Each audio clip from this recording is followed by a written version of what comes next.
देखिए, आज हम बात करने वाले हैं खास डिजिटल मार्केटिंग हो या फिर आप किसी भी जॉब में हैं, जो 10th 12 के मार्क्स होते हैं, क्या जॉब में वो बहुत इम्पोर्टेंट है या फिर करियर में कहाँ-कहाँ पर ये मार्क्स यूज़ होते हैं, इसके बारे में आज हम बात करने वाले हैं अपने इस वीडियो में। तो चलिए स्टार्ट करते हैं ये वीडियो। और अभी तक आपने मेरी वेबसाइट विजिट नहीं की है DuddyDudes.com, तो जाके विजिट ज़रूर कर लीजिएगा। नई वेबसाइट बनाई है और इस वेबसाइट में अगर कोई इशू है तो आप मुझे बताइएगा, आप मुझे टैग कर दीजिएगा मेरे इंस्टाग्राम पे। अनीश के सिन्हा मेरा हैंडल है, तो मैं वहाँ जवाब ज़रूर दूंगा और कोशिश करूँगा कि उससे रिलेटेड कोई वीडियो लेके आपके आऊँ। और आपका कोई सवाल होगा वो भी आप मुझे मेरे इंस्टाग्राम पर आप पूछ सकते हैं। इंस्टाग्राम की आईडी आपको स्क्रीन पर दिख रही होगी। देखिए, जब मैंने 10th और 12th किया था तो मेरे मार्क्स बहुत अच्छे नहीं थे।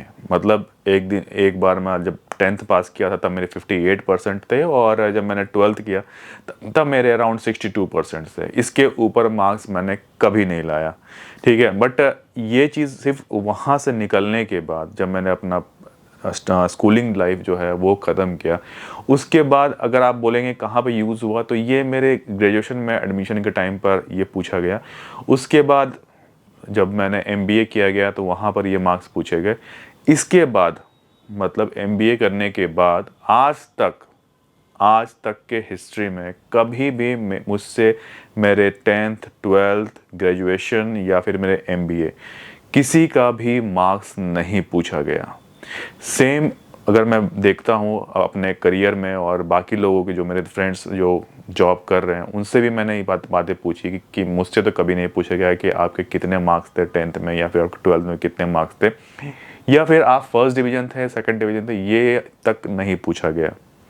तो मैं तो पूरा ओवरऑल मैं देखता हूँ तो ये चीज़ें उतनी मैटर नहीं करती है कि आपके कितने मार्क्स आ रहे हैं। आप किस, समझ लीजिए आप कॉमर्स बैकग्राउंड से हैं या फिर आप साइंस बैकग्राउंड से हैं, तो चीज़ें मैटर नहीं करती है। एक टाइम जब आप मार्केट में आ जाते हैं और आप जॉब करने लगते हैं, जो मैटर करता है वो सिर्फ़ और सिर्फ आप किस फील्ड में हैं, आप किस चीज़ में जॉब कर रहे हैं और क्या उस जॉब का आपको नॉलेज है या नहीं है।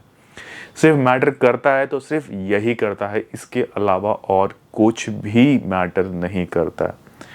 आज की डेट में अगर मैं बोलूं कि अगर आपने सिर्फ ग्रेजुएशन किया है तब भी आप अमेज़ॉन, गूगल, इन सब में जाके जॉब कर सकते हो। जितनी भी बड़ी से बड़ी कंपनी हो उसमें आप जॉब कर सकते हो। ज़रूरी नहीं है कि आपके मास्टर्स डिग्री होनी चाहिए। आपको जिस प्रोफाइल के लिए हायर किया जा रहा है, अगर उस प्रोफाइल का नॉलेज आपको बहुत अच्छा आता है, मतलब उससे रिलेटेड आप कुछ भी पूछ लो, मुझे सब कुछ आता है, तो आपकी हायरिंग 100% गारंटी है, आपकी हायरिंग हो जाएगी। कई लोगों ने ये बात कमेंट किया कि जो हमारे मार्क्स हैं वो लगातार हमारे कम ही आए हैं, हमारे 10th में कम आया, 10th से पहले भी कम आए हैं और 12th में भी मेरा सेकंड डिवीज़न है, तो मुझे मेरी जॉब लगेगी या नहीं लगेगी। तो देखिए, बिल्कुल बेफिक्र हो जाइए। ये मार्क्स ना सिर्फ आपके घर और घर वालों के इर्द गिर्द ही ये मार्क्स घूमता है। जब आप रियल लाइफ में जॉब में उतरते हैं तो ये मार्क्स कभी भी मैटर नहीं करता। अभी मेरा जो फ्रेंड है वो अभी अमेज़ॉन में जॉब कर रहा है, तो मैं उसने डेटा एनालिस्ट और डिफरेंट डिफरेंट प्रोफाइल्स पर वो लोग काम कर रहे हैं। और मैंने पूछा ये बात कि क्या अमेज़ॉन ने आपसे जिस प्रोफाइल के लिए है उसमें मार्क्स पूछे थे या नहीं पूछे थे। बोला कुछ पूछा ही नहीं, बल्कि जो मेरे से जो हायर जो अच्छे एक्सपीरियंस वाले लोग थे और उनकी जो डिग्री थी वो मेरे से कई ज़्यादा थी, बट उनकी हायरिंग नहीं हुई। मैं सिर्फ ग्रेजुएशन किया था और वो भी मैंने आर्ट्स में ग्रेजुएशन किया और मैं आईटी उसके बाद मैंने चूज़ किया, और मेरा जो आज आईटी नॉलेज है वो मेरा अच्छा है। तो मुझसे सिर्फ और सिर्फ आईटी से रिलेटेड ही, मेरे सर्वर से रिलेटेड ही मुझसे सवाल पूछे गए, इसके अलावा मुझसे कुछ नहीं पूछा गया।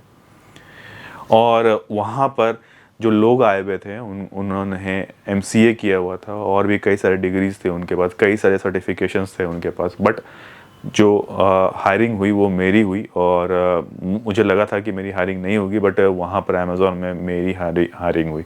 तो सोच सकते हैं, मैं आपको ये चीज़ें बिल्कुल आपको बोलता हूँ कि जब आप रियल लाइफ में आते हैं तो जो आपकी स्टडीज़ है, आपकी 10th 12th ग्रेजुएशन, वो मैटर नहीं करती है। बस एक आता है कि हाँ, ग्रेजुएट हो, पोस्ट ग्रेजुएट हो उस पर आप टिक लगा दो या फिर आप बता दो उनको, बस यही मैटर करता है। इसके अलावा कुछ भी मैटर नहीं करता है। आपकी कम्युनिकेशन स्किल्स थोड़ी बहुत मैटर करती है, आप मेल्स वगैरह टाइप कर पाते हैं या नहीं कर पाते हैं, इसी से रिलेटेड सवाल होते हैं। या फिर आपको जो डे टू डे आपके जो पार्ट्स जॉब में जो चीज़ें चलती है बस उसी से रिलेटेड सवाल पूछे जाते हैं, इससे अलावा कुछ नहीं पूछा जाता। ठीक है, अगर आपको दिमाग में अभी भी कोई कन्फ्यूज़न है तो आप मुझे कमेंट करके पूछिएगा, मैं उसका जवाब वीडियो के थ्रू आपके तक लेके आऊँगा। आज के लिए बस इतना रखते हैं और फिर मिलेंगे बहुत ही जल्दी नेक्स्ट वीडियो में। तब तक के लिए टेक केयर, नमस्कार।